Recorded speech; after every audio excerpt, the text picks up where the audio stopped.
بسم اللہ الرحمن الرحیم ان الحمد للہ نحمده ونستعینه ونستغفره ونعوذ باللہ من شرور انفسنا وسیئات اعمالنا من يهده الله فلا مضل له ومن يضلل فلا هادي له واشهد ان لا اله الا الله وحده لا شريك له واشهد ان محمدا عبده ورسوله. أما بعد فإن خير الحديث كتاب الله وخير الهدي هدي محمد صلى الله عليه وسلم وشر الأمور محدثاتها وكل محدثة بدعة وكل بدعة ضلالة وكل ضلالة في النار. أعوذ بالله من الشيطان الرجيم. بسم الله الرحمن الرحيم. شهر رمضان الذي أنزل فيه القرآن هدى للناس وبينات من الهدى والفرقان إلى آخر الآية. وقال النبي صلى الله عليه وسلم من صام رمضان ایمانا واحتسابا غفر له ما تقدم من ذنبه. وقال عليه الصلاة والسلام من قام رمضان ایمانا واحتسابا غفر له ما تقدم من ذنبه. وكما جاء عن النبي صلى الله عليه وسلم وقال النبي صلى الله عليه وسلم افعلوا الخير دهركم وتعرضوا لنفحات رحمة الله فإن لله تعالى نفحات من رحمته يصيب بها من يشاء من عباده. واسألوا الله أن يؤمن روعاتكم وأن يستر عوراتكم.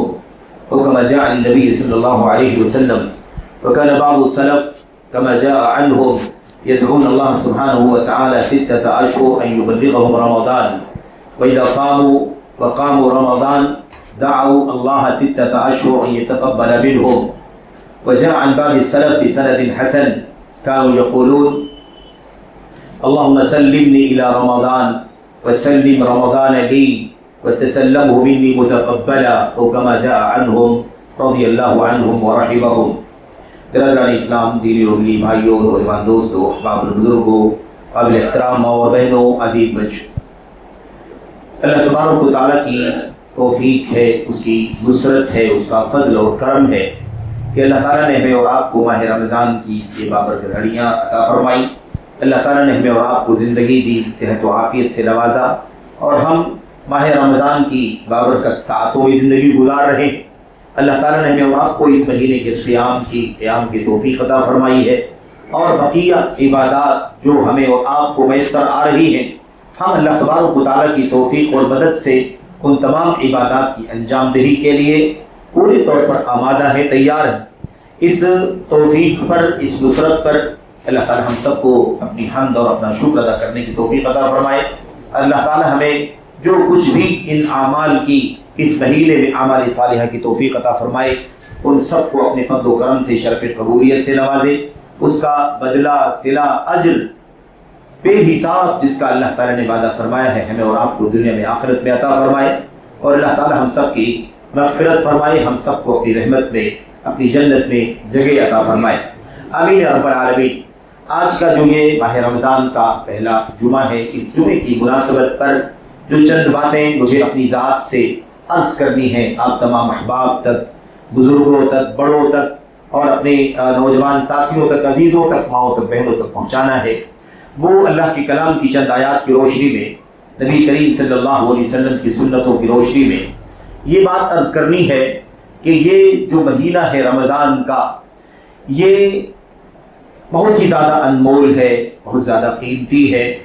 اسے ضائع نہ ہونے دیا جائے، اس کی گھڑی گھڑی کی، اس کے لمحے لمحے کی قدر کی جائے. ہمارے اسلاف کس طرح سے اس مہینے کی قدر کیا کرتے تھے، اس کی گھڑیوں کا فائدہ اٹھاتے تھے. کوئی گھڑی بھی، کوئی لمحہ بھی، کوئی سیکنڈ بھی ضائع ہو جائے، اس سے وہ ہر طرح سے بچنے کی کوشش کرتے تھے. لیکن ہماری اور آپ کی زندگی میں بہت ساری غفلتیں ہیں، بہت ساری کوتاہیاں ہیں، بہت ساری کمیاں ہیں، جس میں ہم اور آپ مبتلا ہو جاتے ہیں. اللہ تبارک و تعالیٰ سے دعا بھی کریں، اور ہر شخص اپنی اپنی زندگی پر غور کرے، اپنے اپنے کام کاج کو، اپنی مشغولیتوں کو، اپنی مصروفیات کو مرتب کرے کہ کس طرح سے اس مہینے کی ساعتوں کا فائدہ اٹھا سکے گا، اس مہینے کی بابرکت گھڑیوں کا، لمحات کا فائدہ اٹھا سکے گا. اس کی ہمیں فکر کرنے کی ضرورت ہے. تو یہ ماہ رمضان کی مناسبت سے اور اس مہینے کے پہلے جمعے کی مناسبت سے چند باتیں جو عرض کرنی ہے، اس کا ایک نچوڑ ہے، اس کا خلاصہ ہے.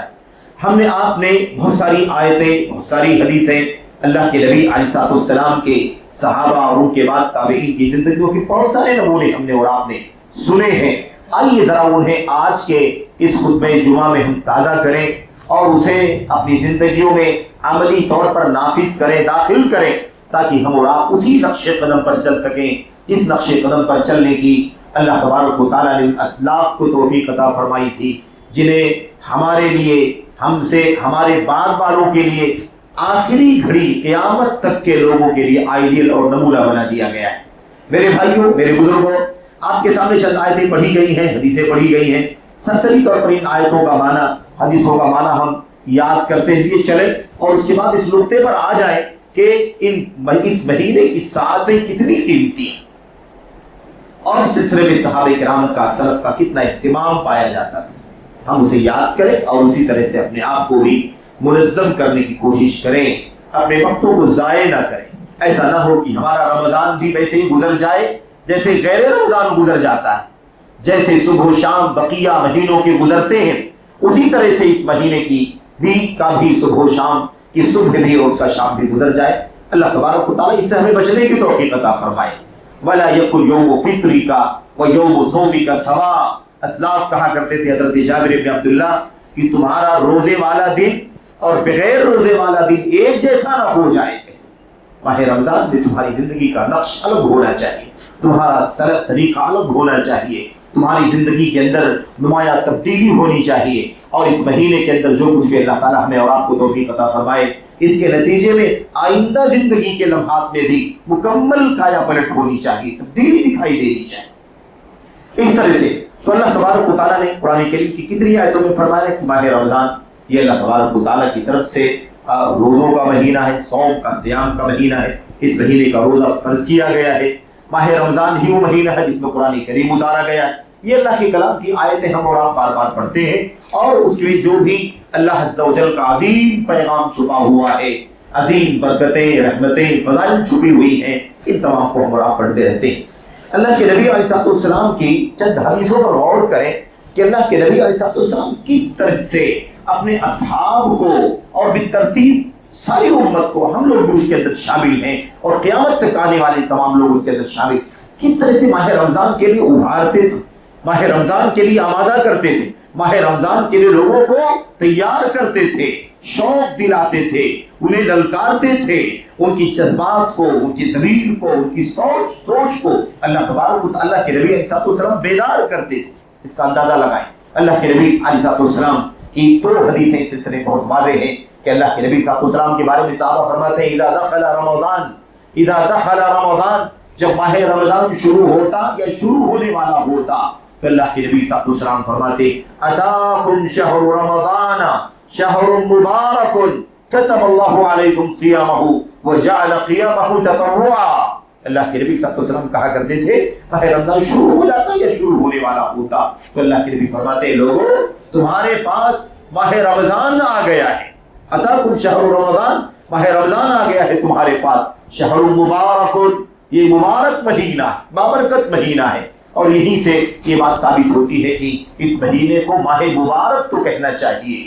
اسے ماہ مبارک، رمضان مبارک وغیرہ کہنے میں کوئی حرج کی بات نہیں ہے، لیکن اور بھی بہت سارے نام لوگوں نے نکال لیے ہیں. ظاہر ہے کہ اگر ہم سنت اور سیرت رسول میں دیکھیں تو ناموں کا بہرحال کوئی اصل دکھائی نہیں دیتی ہے. تو یہ ماہ مبارک آ گیا ہے تمہارے اوپر. اللہ تبارک و تعالیٰ نے اس مہینے کے روزے کو تمہارے لیے فرض قرار دیا ہے اور اس کے قیام کو اللہ کے نبی علیہ السلام فرماتے ہیں کہ اللہ نے نفل بنا دیا ہے. تطوع، اسے نفل بنا دیا ہے. یعنی اتنی فضیلت والا مہینہ ہے کہ اس میں دو عظیم الشان عبادتیں ہیں، خصوصی عبادتیں.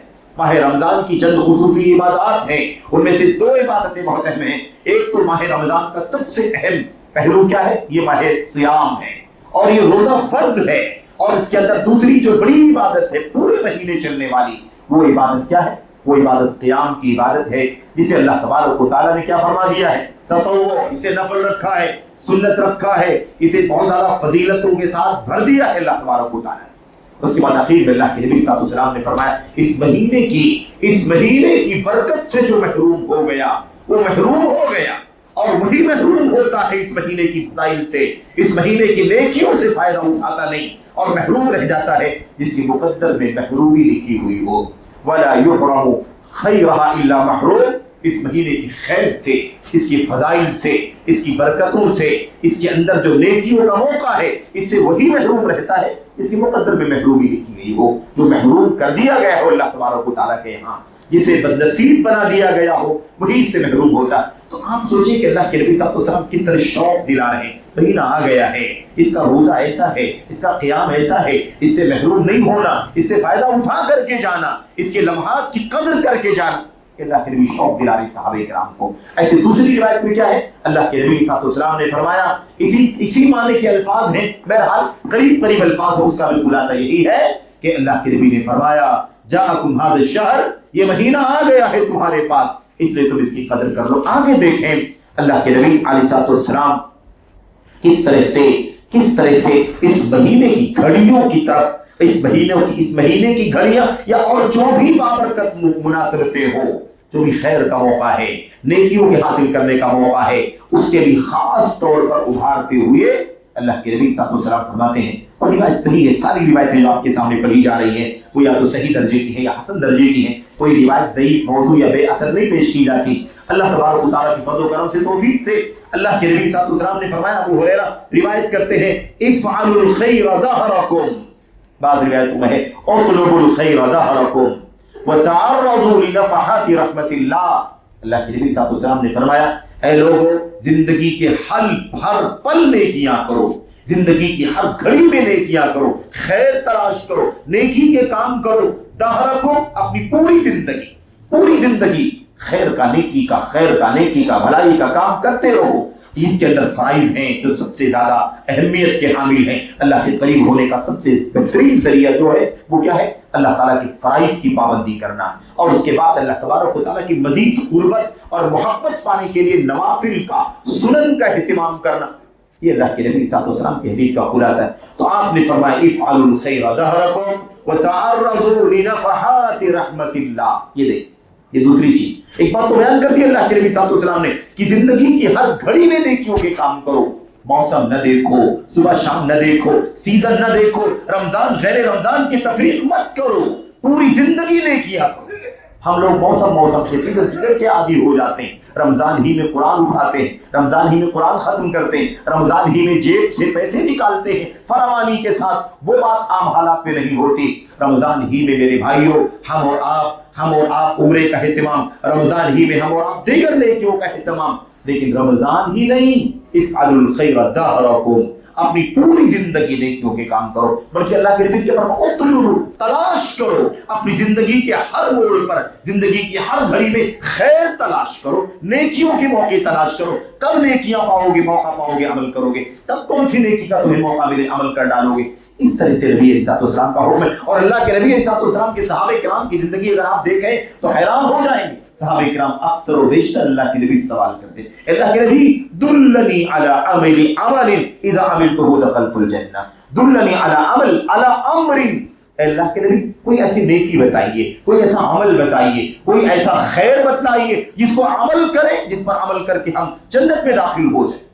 اللہ کے نبی صلی اللہ علیہ وسلم کا اور آپ کے صحابہ کرام کا ایک ہی راستہ، صحابہ کرام کو ترغیب دیتے اور صحابہ کرام فوراً اس راستے پر چل پڑتے. یہ اللہ کے نبی کے صحابہ کا طریقہ تھا، انہی کا اسوہ، انہی کا آئیڈیل، انہی کا نمونہ ہماری اور آپ کی زندگی میں آنا چاہیے. ایسے ہی میرے بھائیو اللہ کے نبی نے کیا فرمایا؟ وَتَعَرَّضُوا لِنَفَحَاتِ رَحْمَتِ اللَّهِ، اللہ کی رحمتوں کا عطیہ، اللہ کی رحمتوں کا ہدیہ، اللہ کی رحمتوں کا تحفہ بٹ رہا ہے، بک رہا ہے، اڑ رہا ہے، پھیل رہا ہے. اسے کیا کرو؟ اس کی تلاش میں رہو، اس کی تلاش میں رہو. کب تمہیں اللہ کی رحمت کے آپ کا عطیہ مل جائے گا. نفحات کسے کہتے ہیں؟ نفح ینفح کے معنی ہوتے ہیں. آپ دیکھتے ہیں جب آدمی خوشبو کی شیشی کھولتا ہے، عطر کی شیشی کھولتا ہے تو ایک جھٹکے کے ساتھ خوشبو پھیل جاتی ہے نا، پورے طور پر پوری فضا معطر ہو جاتی ہے.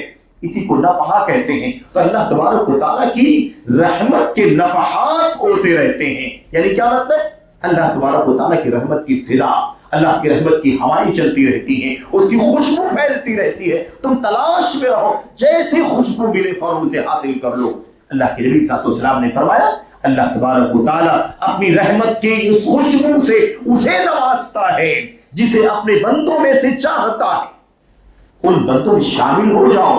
اللہ تعالیٰ مجھے شامل کر دے, آپ کو شامل کر دے, آپ کو شامل کر دے, سارے بھائیوں کو, ساری بہنوں کو شامل کر دے. یہ کوشش ہونی چاہیے ہماری. میرے بھائیوں, ہم خود غرض جس طرح سے اپنے معاملات میں ہو جاتے ہیں, کبھی ہمیں اللہ تبارک و تعالیٰ کے دین کے معاملات میں, نیکی کے معاملات میں اور اجر و ثواب کے موقعوں پر ہمیں خود غرضی سے اللہ تعالیٰ بچنے کی توفیق عطا فرمائے. صرف موسم کے, سیزن کے نمازی, سیزن کے تلاوت کرنے والے, سیزن کے ایسا نہ ہو, بلکہ ہمیشہ اللہ تبارک و تعالیٰ کی عبادت اور بندگی اور خیر کے کام میں لگے رہیں. اس کے بعد اللہ کے نبی صلی اللہ علیہ وسلم نے فرمایا دو لفظ میں, وَاسْأَلُوا اللَّهَ أَن يَسْتُرَ عَوْرَاتِكُمْ وَأَن يُؤَمِّنَ عَوْرَاتِكُمْ. اللہ تبارک و تعالیٰ سے دعا کرو کہ اللہ تبارک و تعالیٰ تمہارے عیب کو چھپا دے, تمہارے عیب پر پردہ ڈالے رکھے, اور تمہیں جب جب کوئی خوف ہو, ڈر ہو, بے چینی ہو, تو اللہ تبارک و تعالیٰ تمہیں امن اور بے خوفی عطا فرما دے. تو مطمئن رہو, بے چین رہو. حالات نازک ہیں, حالات کشیدہ ہیں, تب بھی تمہیں بے چینی نہ رہے. اللہ تبارک و تعالیٰ تمہارے خوف کو امن میں تبدیل کر دے, تمہارے ڈر کو, تمہارے خوف کو امن میں اور چین میں تبدیل کر دے. تو بے چین نہ رہو, الجھن میں نہ رہو, تمہاری آنکھوں سے نیند نہ اڑ جائے, تمہارے دل کا چین نہ ختم ہو جائے, بلکہ تم کیا ہو جاؤ, ایک دم مطمئن. تو خوف اور ڈر کی حالت میں اللہ تعالیٰ تمہیں کیا کر دے, امن اور راحت عطا فرما دے, اور تمہارے عیبوں پر پردے ڈال دے. عیبوں پر پردے کا کیا مطلب ہوتا ہے؟ ایک تو یہ کہ گناہ اور معصیت اور منکرات, ایک چیز تو یہ, اس سے زیادہ اہم جو چیز ہے وہ یہ ہے کوئی ایسی حالت نہ آ جائے کہ بے عزتی کا سامنا کرنا پڑے, کوئی ایسی حالت نہ آ جائے کہ آدمی رسوا ہو جائے, کوئی ایسی حالت نہ آ جائے کہ انسان اپنی عزت و آبرو سے ہاتھ دھو بیٹھے. ایسے حالات سے اللہ تبارک و تعالیٰ سے دعا کرو کہ اللہ تعالیٰ اس پر پردہ ڈالے رکھے, یعنی بے عزتی کرو. آدمی کہتا ہے کہ حالات بہت نازک ہے, بس کسی طرح اللہ تبارک و تعالیٰ میری عزت بچا لیتا تو بہت اچھا ہوتا. یہ ہے مطلب اس حدیث کا. میرے بھائیوں, ان دو باتوں کا ذکر کیا نبی کریم صلی اللہ علیہ وسلم نے. یہ دو باتیں محدثین کہتے ہیں, ان دو باتوں کا ذکر جو اللہ کے نبی نے کیا, اگر اس کی گہرائی پر انسان غور کرے تو انسان کی زندگی میں دو ہی قسم کی مصیبتیں, پریشانیاں, آزمائشیں آتی ہے جب انسان لاچار ہو جاتا ہے, مجبور ہو جاتا ہے. اور ان دو باتوں کے لیے انسان اللہ تبارک و تعالیٰ سے دعا کرے اور اللہ تبارک و تعالیٰ اس کی دعا قبول فرما لے, تو اس کی زندگی کی بہت بڑی مصیبتیں دور ہو جائیں. انسان ذلت سے, رسوائی سے بچ جائے گا, انسان کے عیوب پر پردہ پڑا رہے گا, اور ایسے ہی اللہ تبارک و تعالیٰ اسے الجھنوں سے, بے چینی سے, ڈپریشن سے, ٹینشن سے اللہ تبارک و تعالیٰ اس کی حفاظت اور عافیت عطا فرمائے. یہ دو پہلو اللہ تبارک و تعالیٰ اللہ کے نبی صلی اللہ علیہ وسلم نے اپنی حدیث میں اپنی امت کے لوگوں کو, ہم کو, آپ کو حکم دیا کہ ہم دعا کریں اللہ تبارک و تعالیٰ سے. میرے بھائی, اس سے کیا پتہ چلا؟ موقع کو غنیمت سمجھو. دیکھو کب اللہ کی رحمت کے تحفے, اللہ کی رحمت کی خوشبو, اللہ کی رحمت کی ہوا مل رہی ہے, اور ہم اسے حاصل کر لیں, اس کی تلاش میں رہے, اس کے تعرض کسے کہتے ہیں, چھیڑو, یعنی فوراً پانے کی کوشش کرو, ٹوہ میں لگے رہو, تلاش میں لگے رہو. کب ہمیں موقع مل جائے فوراً وہ نیکی کا موقع ہم اپنے آپ کے لیے, اپنی ذات کے لیے استعمال کر لیں, اپنے حق میں استعمال کر لیں. یہ ہماری اور آپ کی کوشش ہونی چاہیے. میرے بھائیوں, میرے بزرگوں, آئیے ذرا سا ہم سلف امت کی بھی کچھ بات کرتے ہیں. سلف امت کی باتیں. حضرت امام ابن رجب الحنبلی رحمۃ اللہ ہے, جو کہ امام ہے, عالم ہے, صحیح بخاری شریف کی شرح لکھنے والے اور بہت ساری کتابوں کے ہے نا ائمہ اسلام میں سے, اور 7ویں صدی ہجری کے امام عالم ہے. یہ غالباً 805 میں یا 795 96 میں کی وفات ہوئی ہے. علامہ ابن رجب الحنبلی رحمۃ اللہ ہے, بہت ساری کتابوں کے مصنف. وہ اپنی کتاب کے اندر لکھتے ہیں, ایک روایت نقل کرتے ہیں سلف امت کے حالات, کہ صحابہ کرام, تابعین, تبع تابعین, اور ان کے بعد ان کے نقش قدم پر چلنے والے امت کے ائمہ, علماء, محدثین, ان کا طریقہ کیا ہوتا تھا رمضان کے بارے میں.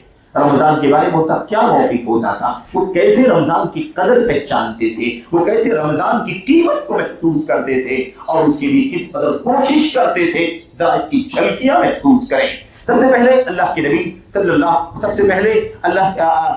صحابہ کرام اور تابعین یعنی سلف امت کے کئی علماء سے یہ ایک دعا منقول ہے, اور یہ دعا حسن درجے کی ہے. وہ دعا کیا ہے؟ ہمارے اسلاف دعا میں کہا کرتے تھے, اللہم سلمنی الی رمضان وسلم رمضان لی وَتَسَلَّمْهُ مِنِّي مُتَقَبَّلًا، دعا کرتے تھے اے اللہ مجھے رمضان تک سلامت رکھنا، اے اللہ مجھے رمضان تک سلامت رکھنا۔ دیکھا آپ نے وقت کی قدر کتنی ہے، کس قدر چاہت ہے، کس قدر تڑپ ہے، کس طرح سے لگن ہے رمضان تک پہنچنے کی۔ اے اللہ مجھے سلامتی عطا فرمانا۔ کیسی سلامتی؟ جان باقی رہے، زندگی رہے، عافیت رہے، مشغولیت نہ رہے، وقت خالی رہے، توفیق ملے، حالات سازگار رہے، اس کو کہتے ہیں اللہم سلمنی الی رمضان۔ اے اللہ تبارک و تعالیٰ مجھے سلامتی عطا فرما یہاں تک کہ میں رمضان تک پہنچ جاؤں، رمضان تک پہنچا دینا، سلامتی کے ساتھ عافیت کے ساتھ پہنچا دینا۔ اور اس کے بعد وسلم رمضان علی، اور میرے لیے رمضان کو سلامت رکھنا، میرے لیے رمضان کو سلامت رکھنا، سارے حالات سازگار رہیں، سارے حالات سازگار رہیں، میری حالت اچھی رہے، زندگی اور عافیت کے ساتھ رمضان تک پہنچ جاؤں اور رمضان مجھے سلامتی کے ساتھ مل جائے میرے بھائی۔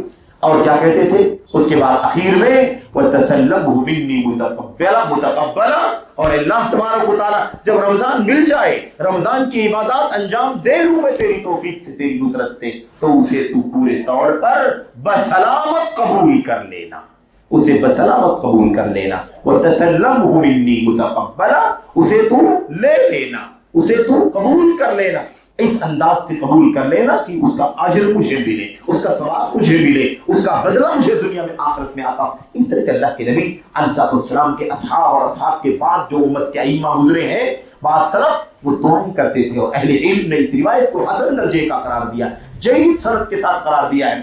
ایسے ہی امام ابن رجب الحنبلی کے حوالے سے ہم نے آپ کے سامنے جو ذکر کیا، یہ بات بھی اچھی طرح یاد رہے کہ ہمارے اسلاف، شیخ ابن رجب الحنبلی بیان فرماتے ہیں کہ ہمارے اسلاف دعا کرتے تھے 6 مہینے، كانوا يدعون الله تعالى 6 اشهر ان يبلغهم رمضان، 6 مہینے اللہ تبارک و تعالیٰ سے دعا کرتے تھے کہ اللہ تبارک و تعالیٰ انہیں ماہ رمضان تک پہنچا دے، ماہ رمضان کسی طرح مل جائے، اللہ اس سے پہلے موت نہ ہو جائے۔ اللہ تبارک و تعالیٰ اگر زندگی بھی رہے تو ایسا نہ ہو کہ بیماری رہے، بلکہ عافیت رہے، صحت رہے، سلامتی رہے، ماہ رمضان تک پہنچا دے۔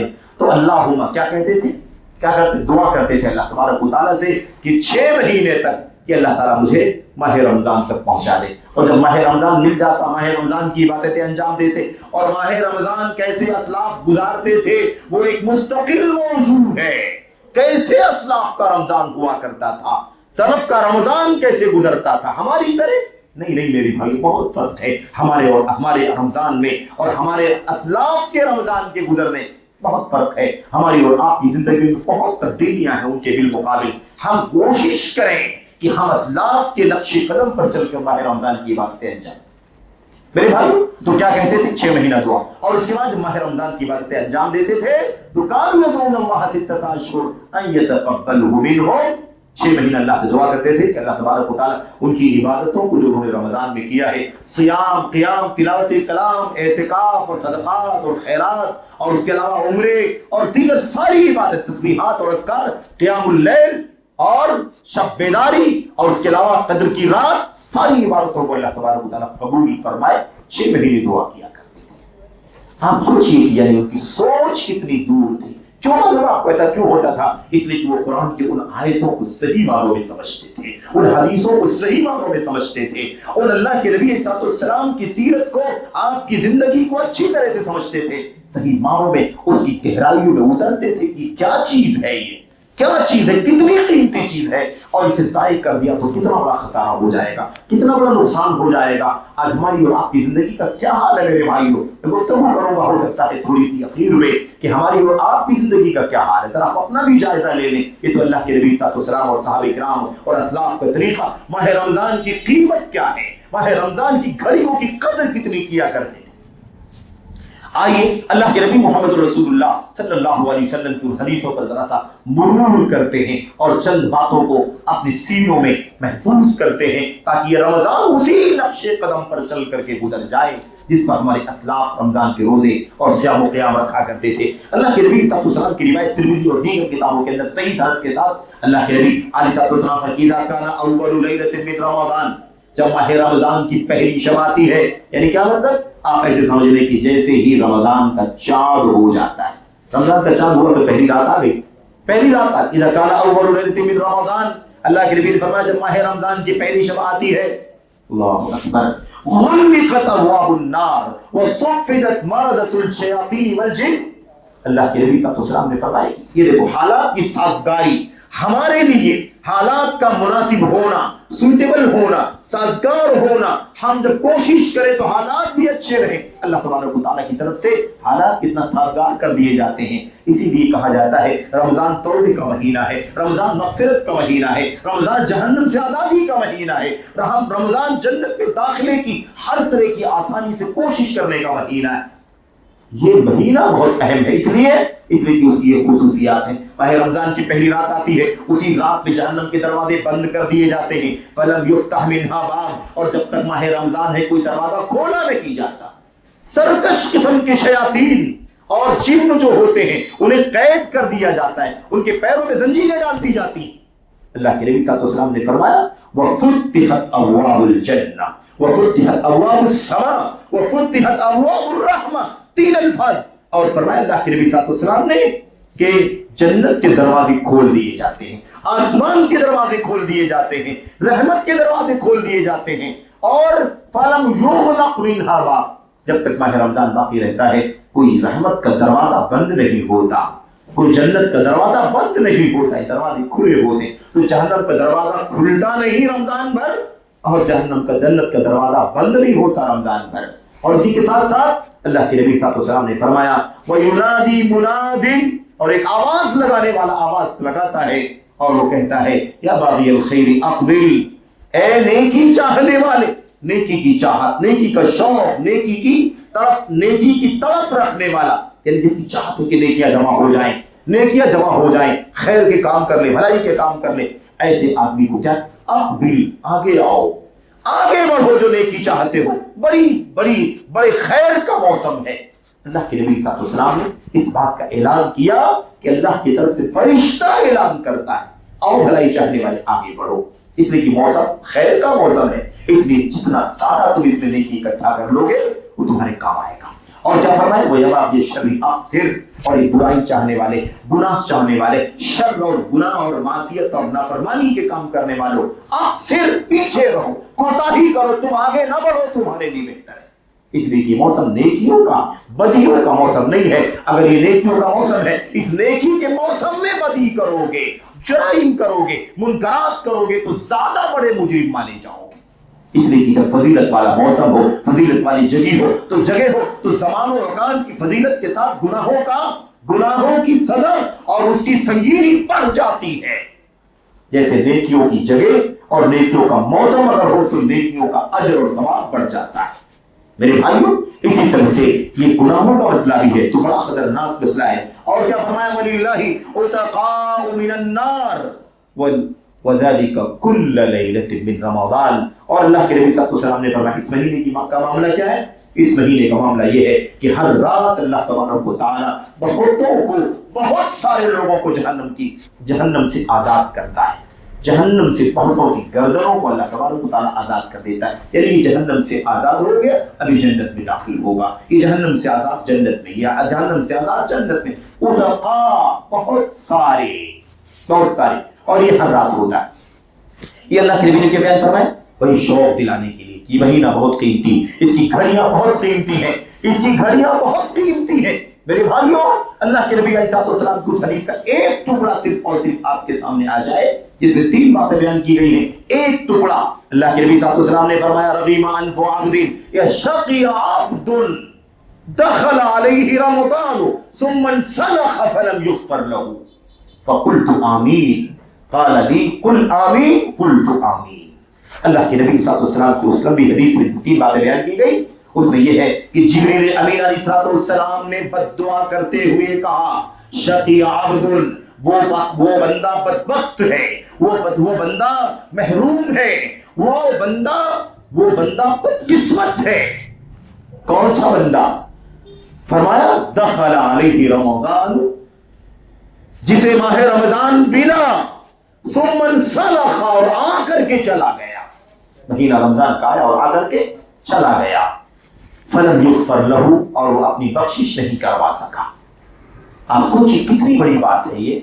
اللہ تبارک و تعالیٰ سے ہم سب توفیق مانگے، دعا کرے کہ اللہ تبارک و تعالیٰ جب تک ہماری بخشش نہ ہو جائے، یہ مہینہ رمضان کا رخصت نہ ہو، جب تک اپنی بخشش نہ کروا لے، تب تک اس مہینے سے ہم آزاد نہ ہونے پائیں۔ یہ ہماری اور آپ کی ذمہ داری ہے۔ تو آج ذکر رہا تھا کہ اللہ کے نبی صلی اللہ علیہ وسلم نے باقاعدہ جبریل امین نے بد دعا فرمائی کہ وہ بندہ بڑا بدبخت ہے، محروم ہے، جسے مہینہ رمضان کا ملے اور اس کے بعد آ کر کے چلا جائے، اس کی بخشش نہ ہونے ہو پائے۔ یعنی جیسے کا ویسے، وہی بد عمل، بد کردار، گنہگار، معاصی، منکرات، اسی میں ڈوبا ہوا ہے، بخشش نہیں ہو سکی اس کی، مہینہ رمضان کا آیا اور چلا گیا، وہ بدبخت ہے۔ قل آمین، جبریل امین نے کہا کہو آمین، فقلت آمین، تو اللہ کے نبی صلی اللہ علیہ وسلم نے آمین کہا۔ میرے بھائیوں، حیران ہو جائیں اس بات پر کہ ماہ رمضان کی بخشش کا مقام کتنا اونچا ہے۔ یہ بخشش کا مہینہ ہے، شہر الغفران کہا جاتا ہے، یہ مغفرت کا مہینہ ہے، مغفرت کا مہینہ، جہنم سے آزادی کا مہینہ ہے۔ اب سوچیں کتنی بڑی بات ہے، ایک ایسی چیز کہ ماہ رمضان ملے اور بخشش نہ کروا سکے، اس کے بارے میں بد دعا کرے جبریل علیہ السلام، جبریل بد دعا کریں اور محمد رسول اللہ صلی اللہ علیہ وسلم اس بد دعا پر آمین کہیں۔ وہ کون ہے؟ وہ وہی ہے جو ماہ رمضان پا کر کے اپنی بخشش نہ کروا سکے۔ میرے بھائیوں، ایسا نہ ہو کہ ہم میں سے کوئی ان محروموں میں سے رہے۔ اللہ ہم سب کو اپنی بخشش اور مغفرت کے پروانے سے نواز دے اور ہم سب کی گردنوں کو اللہ تبارک و تعالیٰ جہنم سے آزاد فرمائے۔ آمین یا رب العالمین۔ تو اس طرح سے اللہ کے نبی صلی اللہ علیہ وسلم، یہ دیکھیے اسی وہی بات ہے، ماہ رمضان کی گھڑیوں کی قدر ہونی چاہیے، ماہ رمضان کی ساتھوں کی قدر ہونی چاہیے۔ کیسے مہینہ آئے اور آ کر کے چلا جائے تو اپنی بخشش نہیں کروا سکتے، اپنے آپ کو معاف نہیں کروا سکتے؟ میرے بھائی، معافی کا مہینہ ہے۔ اللہم انک عفو تحب العفو فاعف عنی۔ جبریل امین حضرت رسول کریم صلی اللہ علیہ وسلم کی زوجہ ام المؤمنین عائشہ صدیقہ رضی اللہ عنہا نے سوال کیا تھا، آپ نے کیا فرمایا تھا؟ قدر کی راتوں میں دعا کیا کرو۔ معافی کا بھی مہینہ، مغفرت کا مہینہ ہے، گناہوں سے آزادی کا مہینہ ہے، توبے کا مہینہ ہے، گناہوں کو مٹانے کا مہینہ ہے، درجات کی بلندی کا مہینہ ہے، اپنے نام اعمال کو نیکیوں سے بھر لینے کا مہینہ ہے، اپنے نام اعمال کو گناہوں سے صاف کر دینے کا مہینہ ہے۔ یہ مہینہ ہر طرح سے خیر و بھلائی کا مہینہ ہے۔ اللہ کے نبی محمد رسول اللہ صلی اللہ علیہ وسلم کی ان حدیثوں کو ذرا اپنے پلے باندھنا ضروری ہے، اور صحابہ کرام کے ایک دو نمونے، اور پھر اس کے بعد ذرا سمے اپنے حالات پر گفتگو کر کے بات ختم کروں گا۔ اللہ کے نبی صلی اللہ علیہ وسلم نے ہمیں اور آپ کو بار بار یہ سمجھایا ہے، اے میری امت کے لوگوں، تمہاری مشکل یہ ہے کہ تم موقع کو گنوا دیتے ہو۔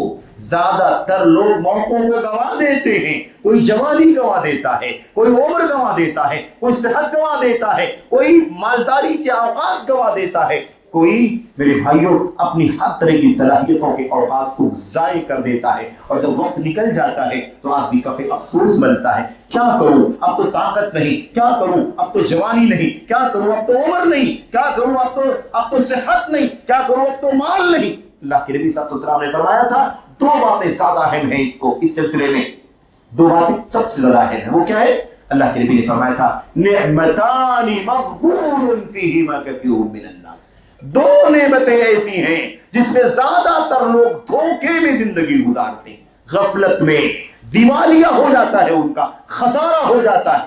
وہ دو نعمتیں کون سی ہیں؟ الصحت والفراغ، ایک صحت اور تندرستی کا موقع، جب آدمی صحت ساتھ تندرستی کے ساتھ ہے، عافیت کے ساتھ ہے، اور کوئی بیماری نہیں، کوئی مرض نہیں، کوئی روگ نہیں، آدمی فٹ ہے، صحت مند ہے، اور دوسرا کہ خالی وقت۔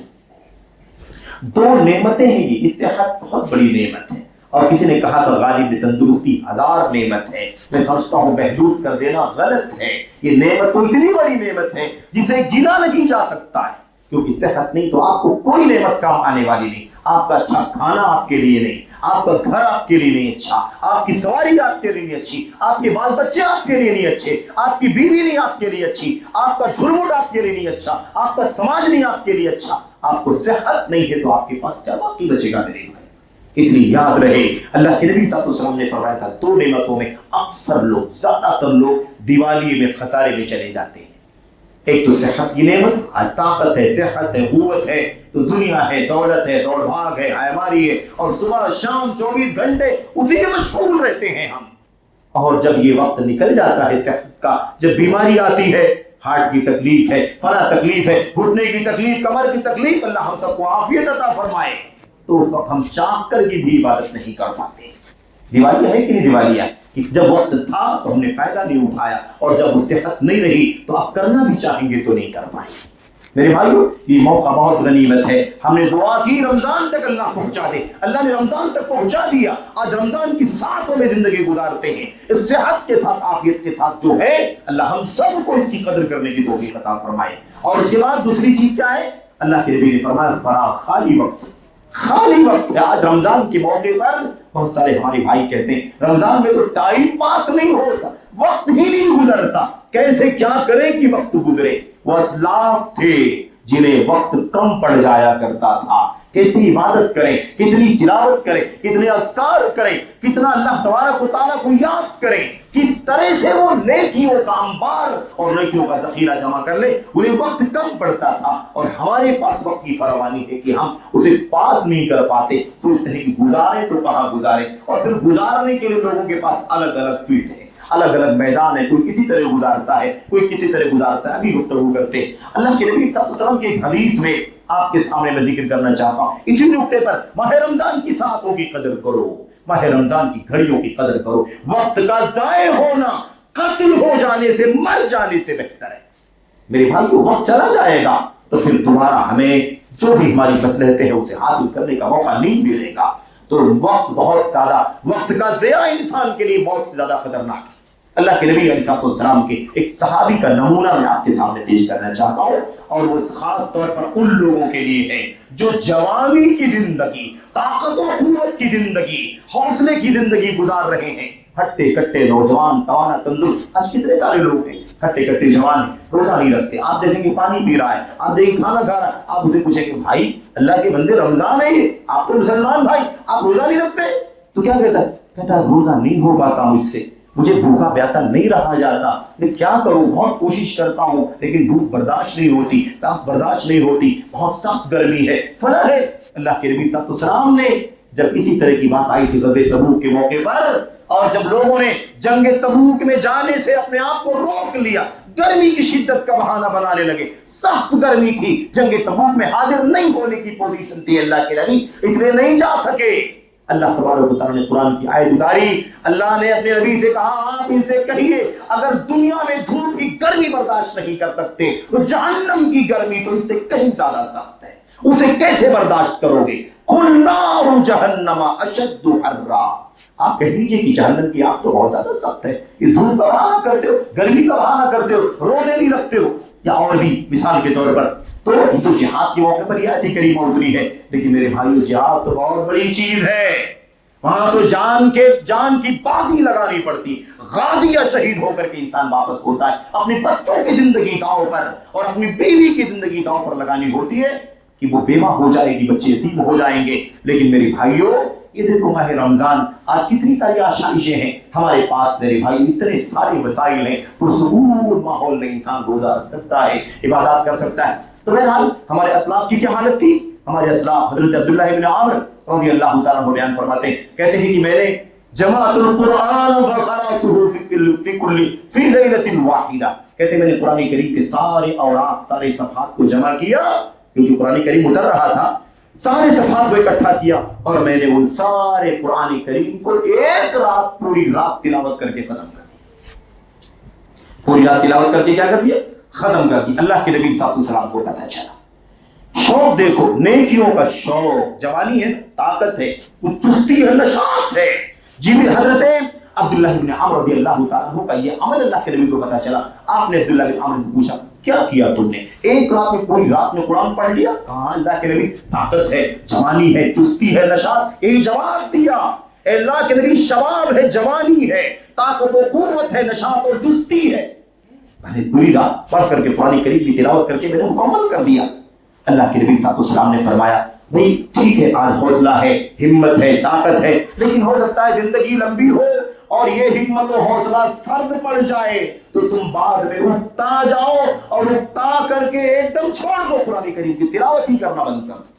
اس لیے میں چاہوں گا کہ پوری رات تلاوت کر کے قرآن مت ختم کرو، مہینے میں ختم کرو، ایک مہینہ لگاؤ، ہے نا، ایک مہینے میں قرآن کریم ختم کرو، تھوڑا تھوڑا پڑھو تاکہ اکتاہٹ بھی نہ ہو، اور پھر ایسا نہ ہو کہ پھر تمہیں آگے جو ہے ابھی جو حوصلہ ہے بعد میں سر پڑ جائے. اللہ کے نبی صلی اللہ علیہ وسلم نے بات کہی تو انہوں نے کیا جواب دیا؟ جواب دیکھو، یہ جواب ہم سب کے لیے قیمتی. انہوں نے کہا یا نبی اللہ دعنی استمتع من قوتی و شبابی. اللہ کے نبی آپ مجھے کیوں پابندی لگا رہے ہیں کہ میں ایک مہینے میں ختم کروں؟ میں ایک رات میں ختم کرنے کی طاقت رکھتا ہوں، آپ ایک مہینے کے بارے میں مجھے کیوں کہہ رہے ہیں؟ مجھے چھوڑیے، میں اپنی طاقت سے اور اپنی جوانی سے مزہ لینا چاہتا ہوں، اپنی طاقت اور جوانی سے لطف اٹھانا چاہتا ہوں، استمتاع لذت اٹھانا چاہتا ہوں. کس سے؟ اپنی جوانی سے اور اپنی طاقت سے. طاقت ہے، قوت ہے، اس میں پوری رات میں جاگ سکتا ہوں، مجھے تھکان نہیں لگتی ہے، مجھے اکتاہٹ نہیں ہوتی ہے، مجھے نیند نہیں آتی ہے، مجھے کوئی بے چینی نہیں ہوتی ہے، میں اطمینان سے. تو استمتع من قوتی و شبابی، میری طاقت اور میری جوانی سے مجھے مزہ لینے دیجیے. اللہ کے نبی نے فرمایا اقرأہ بکل 20، اگر تم نہیں مانتے ہو ایک مہینہ تمہیں بہت زیادہ لگتا ہے، 20 دن میں قرآن کریم ختم کرو. 20 دن میں پھر بھی نہیں مانے، کہنے اللہ کے نبی دانی استم، کوئی جواب دانی استمتع من قوتی و شبابی، میری طاقت ہے، جوانی ہے، مجھے آپ فائدہ اٹھانے دیجیے. آپ نے فرمایا نہیں مانتے ہو 20 دن میں بھی تو 10 دن میں قرآن کریم ختم کرو. پھر بھی وہی جواب دیا اللہ کے نبی، میرے پاس بہت تھا، 10 دن کیوں لگا ہوں میں ایک دن میں قرآن کریم کی تلاوت کر کے ختم کر سکتا ہوں. اللہ کے نبی نے فرمایا نہیں، اگر تم 10 دن میں بھی نہیں مانتے ہو فاقرأہ فی کل سبع، تو ایک ہفتے میں ختم کرو. پھر وہی جواب جوانی اور طاقت کا فائدہ اٹھانے دیجیے.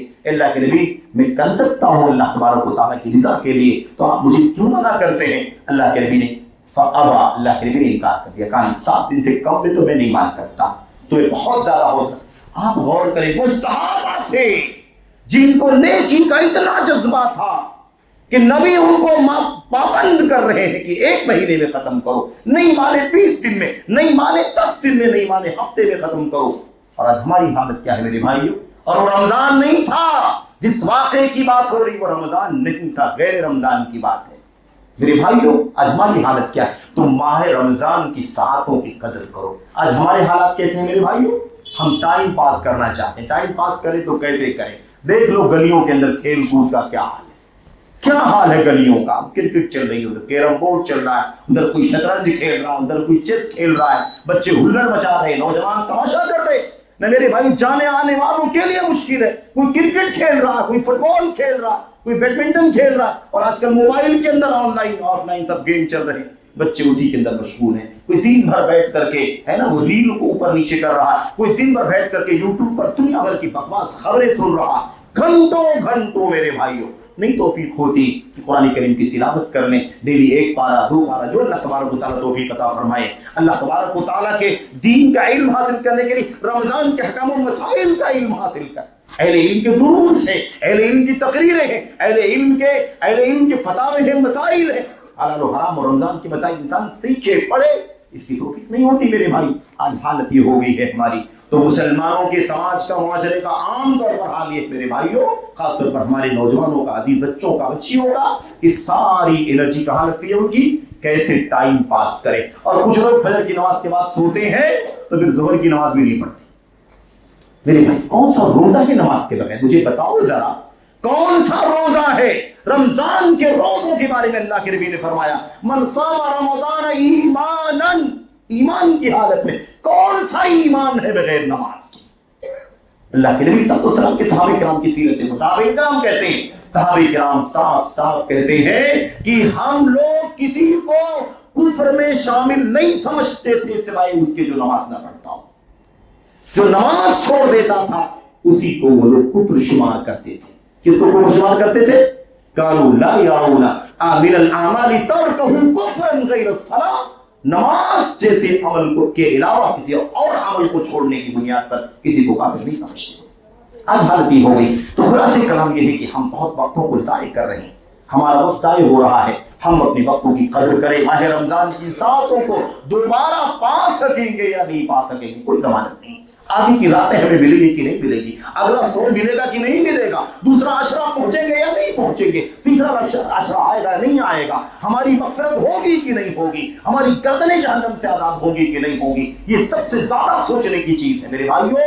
ہم اپنی زندگیوں میں کتنا بھی مشغول ہو جائیں، بزی ہو جائیں، لیکن یہ بونس کے، یہ مواقع جو اللہ تبارک و تعالیٰ کی طرف سے ملے ہیں، اس کی اگر ہم نے قدر نہیں کی، یقین مانے کہ ہم سے زیادہ خسارہ اٹھانے والا کوئی نہیں ہوگا. اس لیے اللہ سے دعا کرتے ہیں کہ اللہ تبارک و تعالیٰ مجھ کو آپ کو سبوں کو اس مہینے کی قیمتی گھڑیوں کی قدر کرنے کی توفیق عطا فرمائے، اس کے لمحات کو، اس کی قدر کو پہچاننے کی توفیق عطا فرمائے، اسے کسی بھی طرح سے ضائع ہونے سے، ضائع کرنے سے اللہ تبارک و تعالیٰ بچنے کی توفیق عطا فرمائے۔ آمین رب العالمین، وصلی اللہ وسلم وبارک علی نبینا محمد وعلی آلہ وصحبہ اجمعین۔ السلام علیکم ورحمۃ اللہ وبرکاتہ۔ الحمد للہ نحمده ونستعینه ونستغفره، اللهم صل علی محمد وعلی آل محمد كما صلیت علی ابراہیم وعلى آل إبراهيم إنك حميد مجيد، اللهم بارك على محمد وعلى آل محمد كما باركت على إبراهيم وعلى آل إبراهيم إنك حميد مجيد۔ سبحان ربك رب العزة عما يصفون وسلام على المرسلين والحمد لله رب العالمين۔ آخر میں آپ سے جو اعلان کرنا ہے، مسجد کے ذمہ داران کی ذریعے سے آپ کو علم ہوا ہوگا کہ ہمیشہ ہر سال ماہ رمضان میں آپ تمام مسلمان بھائیوں بہنوں کی طرف سے، جوانوں کی طرف سے آپ کی اپنی جمعیت اہل حدیث ممبئی کو بھرپور تعاون چاہتا ہے۔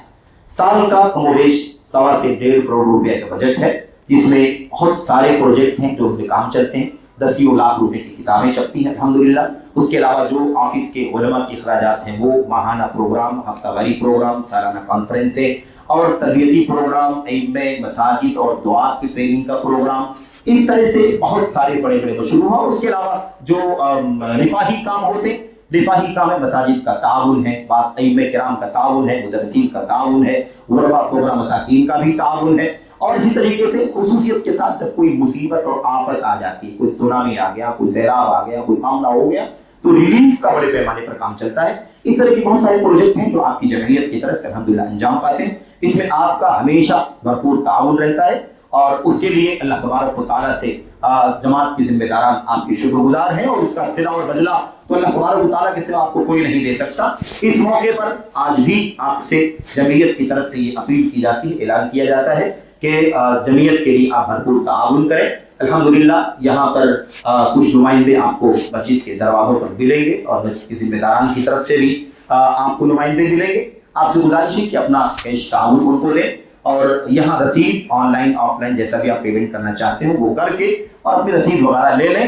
اور اسی طریقے سے آپ سے یہ بھی گزارش ہے کہ آپ اپنی جمعیت اور جماعت کے مشن کے لیے دعا کریں کہ واحد مشن ہے جو خالص توحید اور سنت کی دعوت کو عام کرنے کا مشن ہے، بدعات، خرافات اور بدعقیدگی کا خاتمہ کرنے کا سب سے بڑا مشن ہے۔ اس لیے اللہ تبارک و تعالیٰ اسے آپ کی کوششوں سے، اپنے فضل و کرم سے مضبوط کرنے کی توفیق عطا فرمائے، اور اللہ تبارک و تعالیٰ ہمیں اور آپ کو اس کا نیک صلہ و بدلہ عطا فرمائے۔ وصلی اللہ وسلم وبارک علی نبینا محمد وعلی آلہ وصحبہ اجمعین۔ السلام علیکم ورحمۃ اللہ وبرکاتہ۔